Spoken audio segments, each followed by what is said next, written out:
Hello everyone, today we're going to learn about the media and information language. So this topic is interesting, especially if you are interested in making videos and films or movies in the near future. This is also interesting if you are into photography and visual arts.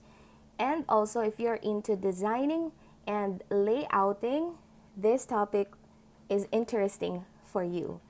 All right, so let us first define what is language. So, language is used as a medium for communication. Whenever we communicate, there is always language, or we are always using language. So, it is the system of words or signs to express our thoughts.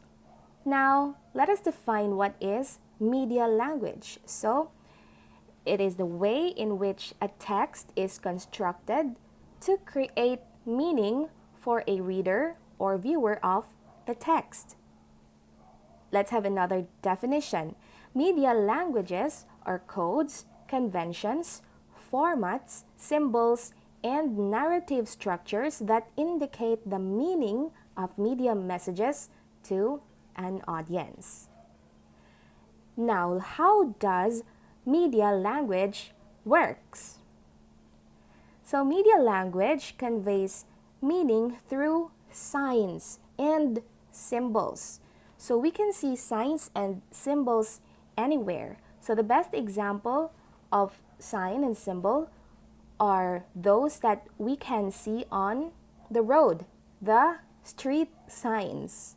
Okay, I know that you're familiar. I'm going to elaborate the signs and symbols as we go on with our topic. So, signs and symbols in media text are polysemic.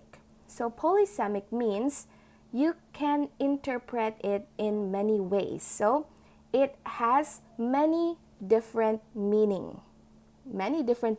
So, that is what we mean by the word polysemic. So, when signs and symbols are put together to create meaning, they're called codes. So, codes are systems of signs that, when put together, create meaning. Okay, so there are three main types of codes. We have symbolic, written, and technical.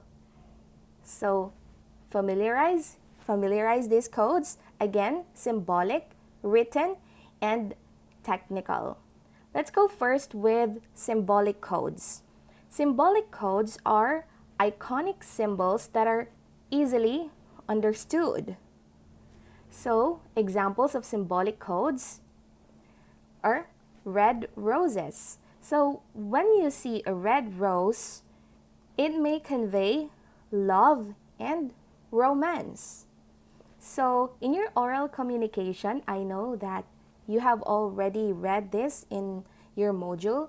When somebody gives a red rose to somebody, even if he or she does not say, I love you, or he or she doesn't say anything, it can mean love and romance. So, that is one example of symbolic code, the red rose. Another example is the stoplight. Okay, so in a stoplight, you can see the colors red, yellow, and green, but it doesn't say stop, ready, or go. So the red circle means stop.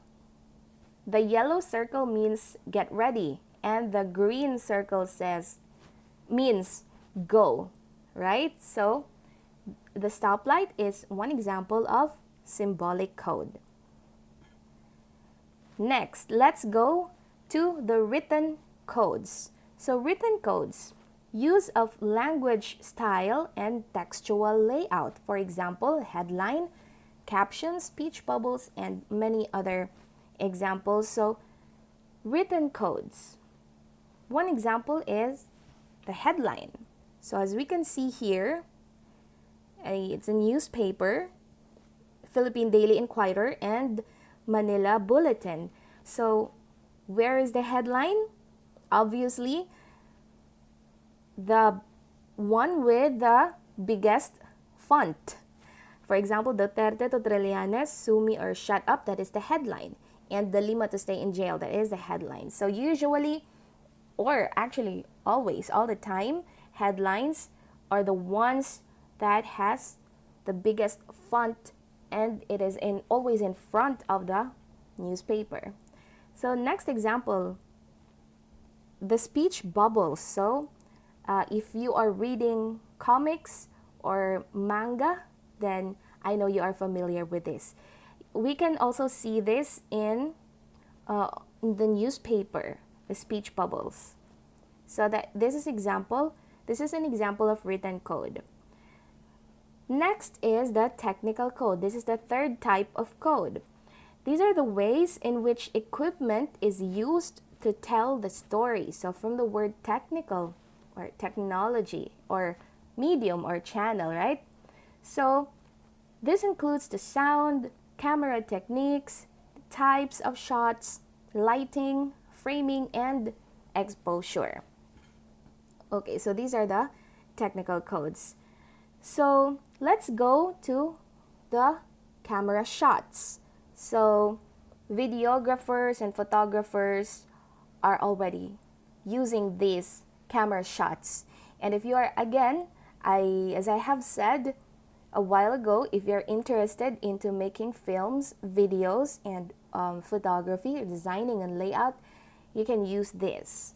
So we have extreme long shot, medium long shot, full shot, medium close shot, close up shot, and extreme close up shot. So again, these are camera shots, and we have examples of each camera shot. So this is an example of extreme long shot. So look at the picture. Extreme long shot is also called extreme wide shot, such as a large crowd scene or a view of a scenery as far as the horizon. So in the picture, we can see that there are two people very far from the camera, and the scenery we can actually see the horizon, and it is a wide shot, extreme wide shot. So this is an example of a technical code, camera shots. Next is the medium long shot. So are you familiar with the picture? If I'm not mistaken, this is from Hunger Games. Yeah, Katniss Everdeen. I forgot the name of the male protagonist. So this is a medium long shot. Medium long shot shows either a group of people, or actually usually a group of people in interaction with each other. So this is a medium long shot. Next is the full shot. So I know you're familiar with him, Thor.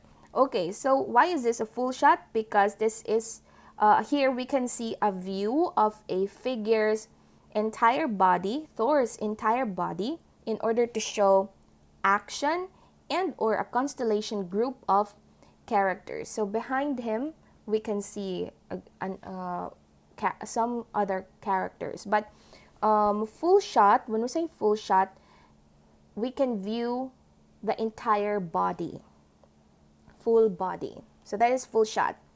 Next is the medium close shot. It shows a subject down to his or her chest or waist. So that is the medium close shot. So we can see here Leonardo DiCaprio. So from a subject from his head down to his chest, or it can also be from his head down to his waist. So that is medium close shot. Next, so we can see here Tony Stark, Iron Man.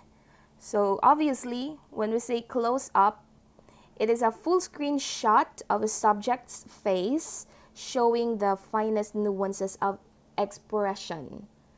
Okay, so what can you tell about his expression here? you can tell again, this is the signs and symbols are polysemic, so you can interpret or give many different meanings because we also think differently, so we may be able to give different meanings of what is his expression. So it's up to you. So that is a close-up shot. And lastly, the extreme close-up shot.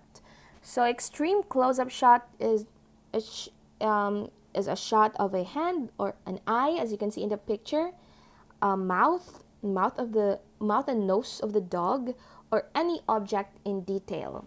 So it's extreme close-up. So previously, it is a close-up shot. When you say close-up, you can see the face and his expression.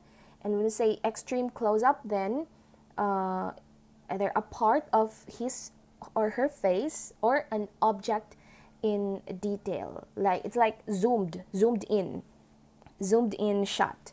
All right, so those are the camera shots. So extreme long shot, medium long shot, full shot, medium close shot, close up, and extreme close up shot. Other technical codes are point of view, the camera angles, and camera movements. Okay, so that's it for our topic. And other information or the other information are already in your module. So please read. And yeah, thank you very much for listening and see you again next time.